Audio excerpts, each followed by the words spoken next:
The Bihari बोल health addition. आज हमारे साथ जुड़े हैं बिहार के लीडिंग पल्मोनोलॉजिस्ट डॉक्टर राहुल नायक। तो डॉक्टर साहब रेडी हो जाइए पटना और बिहार के बहुत सारे क्वेश्चंस का आंसर करने के लिए। तो सर बताइए, आपने मेडिकल फील्ड इस करियर को कैसे चुना? मेडिकल फील्ड मतलब बचपन से ही एक पैशन रहा है। घर पे मैं बचपन में दादाजी के पेशेंट्स आते थे, उनको देखते देखते और अभी मतलब थोड़े बड़े होके मतलब जैसे जैसे पढ़ाई कंटिन्यू किया मैंने, तो फिर इवेंचुअली पता चला कि मेरा इंटरेस्ट ज़्यादा मेडिकल फील्ड में था। तो एंड मतलब मेरे को बहुत ज़्यादा पसंद आता था, मतलब एक बेसिक पेशेंट को भी ठीक करने में। तो इवेंचुअली ये फील्ड में मेरा इंटरेस्ट बहुत ज़्यादा बढ़ने लगा एंड मैंने फिर MBBS किया, फिर MD कंप्लीट किया। तो यही मेरा था सर, तो जैसे आपने बोला कि आप अपने दादाजी को देखते थे, अपने पापा को देखते थे, तो उन लोग के बारे में बताइए कि लाइक उनका क्या फील्ड था, उनका क्या बैकग्राउंड था? मेरे दादाजी उस टाइम में जनरल प्रैक्टिस करते थे, घर पे पेशेंट्स आते थे, रेलवे में डॉक्टर के जैसा प्रैक्टिस करते थे। कुछ पेशेंट्स आते थे, घर पे भी देखते थे वो पेशेंट्स। तो इवेंचुअली वो देखते देखते मतलब पेशेंट्स जब दादाजी नहीं भी रहे तो भी पेशेंट्स आते थे, और इवेंचुअली मतलब 10 साल बाद भी मैंने देखा कि पेशेंट्स आ रहे हैं। तो वो चीज़ मुझे बहुत ज़्यादा अट्रैक्टिव लगा एंड मतलब किसी के नहीं रहने के बाद भी मतलब लोग इतना याद करते हैं, तो वो एक अलग सा ही पैशन बन गया। लोगों ने ट्रस्ट बनाए रखा आपके पूरे फैमिली पे। MBBS से MD पल्मोनोलॉजी तक का सबसे ज्यादा चैलेंजिंग क्या रहा आपके लिए? MBBS कंप्लीट करते ही मैंने कॉर्पोरेट हॉस्पिटल ज्वाइन किया, और वो था कोविड का फर्स्ट फेज का बिगनिंग। फर्स्ट फेज आया और मैंने मतलब जितने भी पेशेंट्स देखे सारे के सारे वेंटिलेटर्स, सारे क्रिटिकल पेशेंट्स, मतलब जो भी पेशेंट आते थे सब सांस लेने में दिक्कत, सांस लेते लेते मतलब कि इतने सारे पेशेंट्स देख लिए कि वो लोग मतलब कोई हिसाब ही नहीं था। हजारों पेशेंट्स देखे, गवर्नमेंट सेटअप में काम किया, बहुत सारे पेशेंट्स को जाते हुए भी देखे घर, बहुत सारे पेशेंट्स एक्सपायर भी कर गए।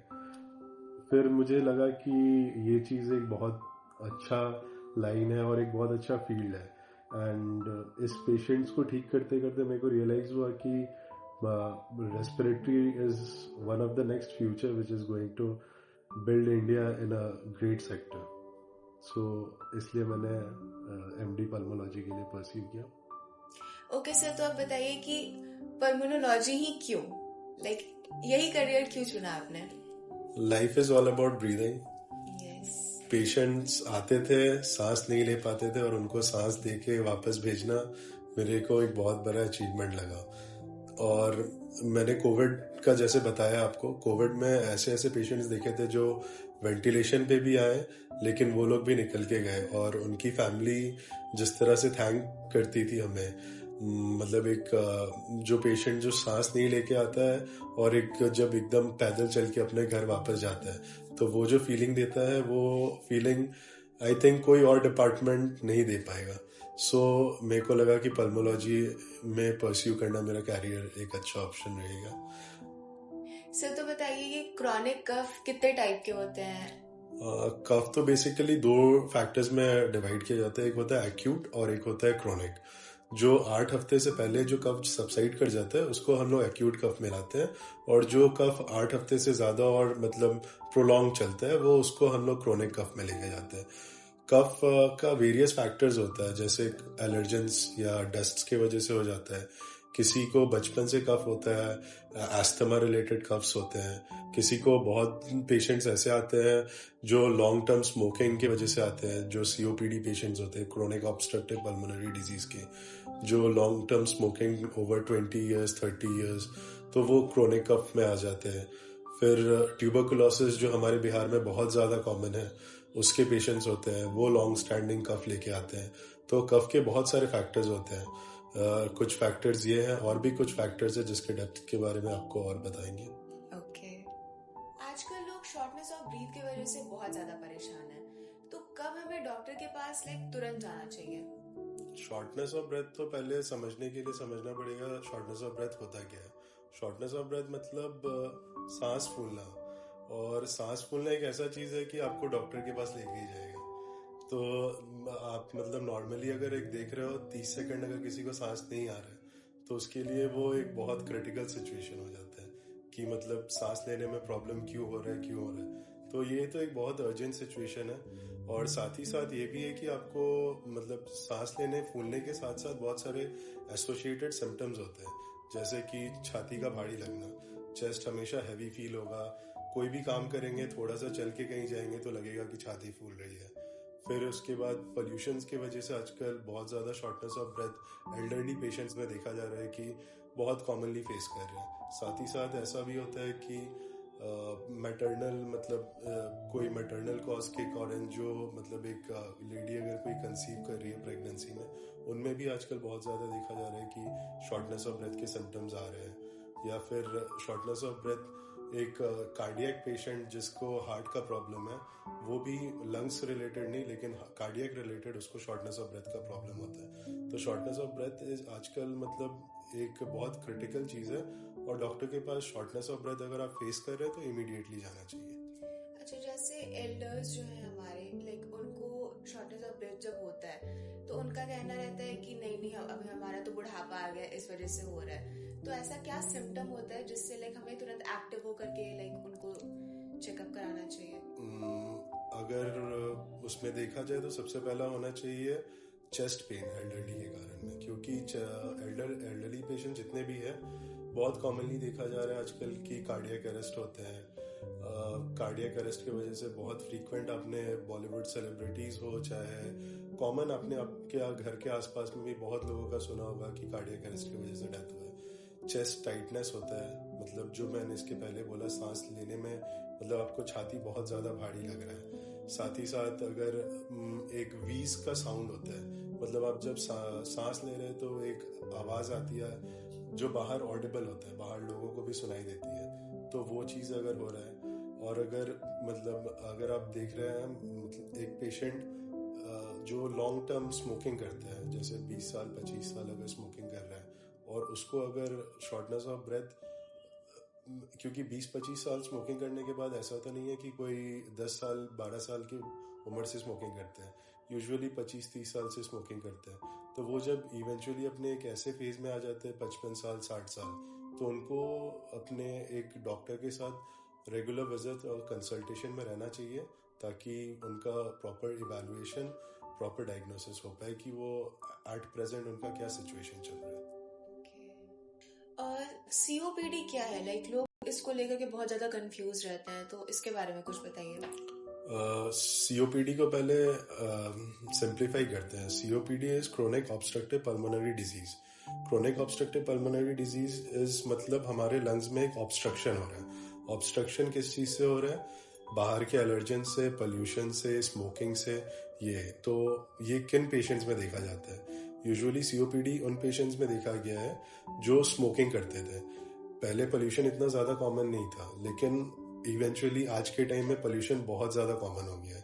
तो पोल्यूशन की वजह से भी बहुत ज्यादा देखा जा रहा है कि सीओपीडी के पेशेंट्स आ रहे हैं। लेकिन अगर एक पेशेंट अगर 20 सिगरेट अगर 20 ईयर्स तक हर एक दिन पीता है तो उसको डेफिनेटिव सीओपीडी होने के चांसेस हैं। चांसेस नहीं, एक 100% श्योरिटी के साथ बोला जा सकता है, he is a COPD patient. So ऐसे पेशेंट्स लोग को usually long term inhalers, oxygen therapy and various kind of pulmonary things जो हम लोग करते हैं ट्रीटमेंट्स, तो उस सब चीज में रखना पड़ता है। तो सीओपीडी आजकल के बीमारी में एक इंडिया के एक मतलब पल्मोनरी में सबसे बड़ा बीमारी आज जो देखा जा रहा है वो सीओपीडी ही है। ओके सर, तो रिसेंटली आपकी सोशल मीडिया पे बहुत सारी प्रशंसा हो रही थी क्योंकि अभी जो रिसेंटली कुछ फ्लाइट इंसिडेंट हुआ था, तो उसके बारे में बताइए कि व्हाट एग्जैक्टली हैपेंड उस सीन में, उस मोमेंट में क्या हुआ, उसके बारे में हमें बताइए। अच्छा, ये एक रिसेंट की इंसिडेंस है, 2 to 3 weeks बैक। मतलब I took a flight from Jaipur to Bangalore. Bangalore में मेरे को एक फैकल्टी को विजिट करना था एक मेडिकल कॉलेज में। सो सुबह 3:30-4 बजे मैं एयरपोर्ट के अराउंड गया था। 4:30 बजे की फ्लाइट थी, और जैसे ही मैंने मतलब फ्लाइट में हम लोग बोर्ड किए हैं, उसके आधे घंटे बाद ही जस्ट मतलब इतनी सुबह की फ्लाइट थी तो मैं ऑब्वियसली सो रहा था, मतलब फ्लाइट में नींद लग गई। ऑल ऑफ अ सडन एक अनाउंसमेंट हुआ कि is any doctor available on board. तो मतलब मेरी आंख खुली तो मैंने देखा मतलब जो अटेंडेंट थी वो एक डॉक्टर को खोज रही है। तो I just raised my hand. तो फिर मैंने मतलब वो एयर होस्टेस मुझे पीछे की तरफ केबिन के थ्रू अपने पीछे की तरफ लेके गई। वहाँ पे मैंने देखा एक 22-23 ईयर ओल्ड की एक फीमेल थी, जो मतलब दो पैसेज के जो एंड होता है जहाँ पे वो लोग खाना पीना और ये सब रखते हैं, वहाँ पे उनको मतलब एक पेशेंट मतलब मैं देखा कि मतलब वो लेटी हुई है वहाँ पे नीचे, और not in a conscious state, मतलब conscious not in a conscious बोलना सही नहीं रहेगा, मतलब ड्राउजी स्टेट में थी, मतलब बहुत स्लो रिस्पॉन्स दे रही थी। तो मैंने जाके उसको बस एक बार देखा वहाँ पे। तो मैंने बोला सिस्टर सॉरी एयर होस्टेस को, हाँ हॉस्पिटल में आदत है सिस्टर सिस्टर बोलने का। तो एयर होस्टेस को मैंने पूछा कि आपके पास कोई मेडिकल किट है या नहीं।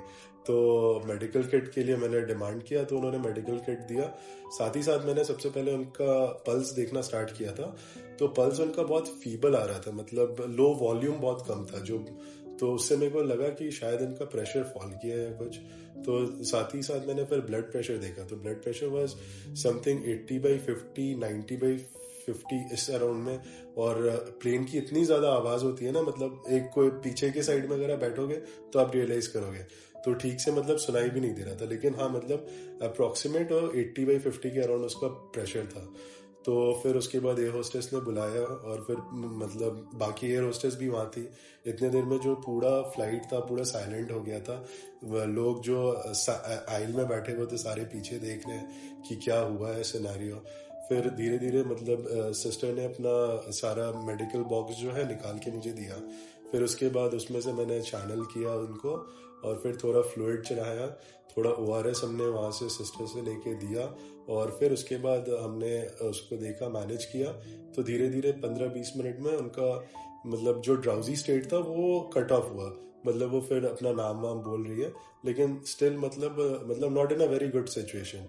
फिर ओवर मतलब हाफ एन आवर उनका 300 ml to 400 ml of fluid जब गया उनको जेट में, तो फिर उसके बाद वो थोड़ा अच्छा रिस्पॉन्स दी। फिर उसके बाद उनसे बात हुआ, तो फिर उनको थोड़ा हेल्थ इश्यूज था जो उनको बताई, लेकिन इवेंचुअली मतलब आधे घंटे 45 मिनट बाद शी वॉज कम्प्लीटली फाइन। और फिर एक बार BP चेक किया, तो इट वॉज अराउंड 110/70, तो इट वॉज बेटर, और पल्स का भी वॉल्यूम ठीक था। ये देखा मैंने, ओवरऑल मैनेज किया, तो मेरे को लगा कि ये सिचुएशन में मैं था।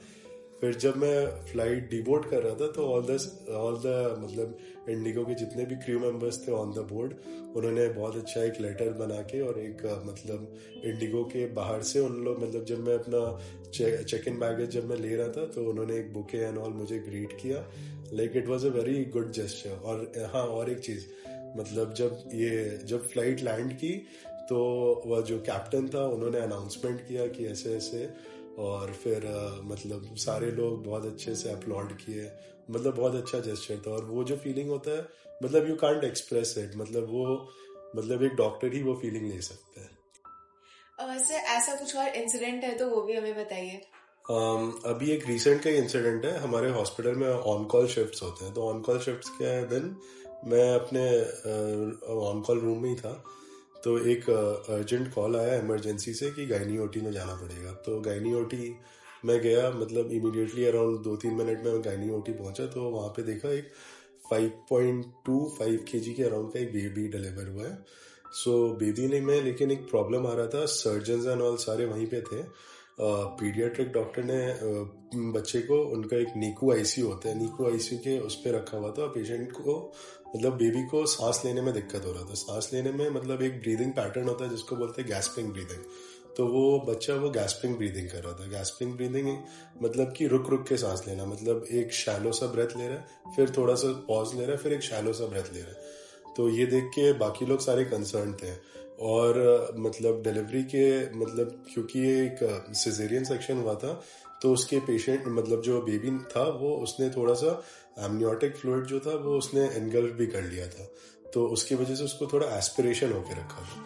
तो उसके मतलब साथ ही साथ वो बेबी का मतलब एयरवे सिक्योर करना पड़ा। अर्जेंट मतलब इंट्यूबेशन एक टर्म होता है, इंट्यूबेशन मतलब हम लोग को अपना जो एयरवे होता है उसको सिक्योर करके वहां से एक पाइप डाल के हम लोग को वेंटिलेटर के साथ अटैच करना पड़ता है। तो अर्जेंट उसको इंस्पिरेशन मतलब वेंटिलेटर के साथ अटैच किया और उसके बाद थोड़ी देर बाद बेबी नॉर्मली सांस लेना स्टार्ट कर दिया। तो वो मतलब वो डेफिनेटली उस टाइम मैकेनिकल वेंटिलेशन के ऊपर था, उसके थ्रू वो सांस ले रहा था। लेकिन आफ्टर 5 to 7 आवर्स मतलब जब मॉर्निंग हुआ तो फिर उसके बाद हमने फिर से एक एक्सरे रिपीट करवा के देखा, तो मतलब उस टाइम एवरीथिंग वाज फाइन। फिर मतलब बाई 10 साढ़े 11 10 बजे तक उसका मतलब हमने उसको वेंटिलेटर से भी वीन ऑफ कर दिया और उसका जो ट्यूब हमने पहनाया था वो ट्यूब भी निकाल दिया और फिर बेबी नॉर्मली एकदम सांस ले रहा था। तो ये जो मतलब पूरा रात गया था मतलब बहुत ज़्यादा एडवेंचरस था हमारे लिए, लेकिन बहुत ज़्यादा इमोशनल था पेरेंट्स हैं उनके लिए, इनफैक्ट द सर्जन्स के लिए भी, बिकॉज दे डोंट मतलब face this kind of situation in every day. लेकिन हमारे लिए एक चीज़ है कि हम मतलब हमेशा ऐसे ही पेशेंट्स के साथ डील करते हैं। तो ये एक हाँ एक रिसेंट का मतलब एक इंसिडेंट ये हुआ है अभी। तो आज हमने सीखा कि कैसे कफ एंड ब्रेथलेसनेस को कभी इग्नोर नहीं करना चाहिए। तो see you in the next episode of the Bihari pull.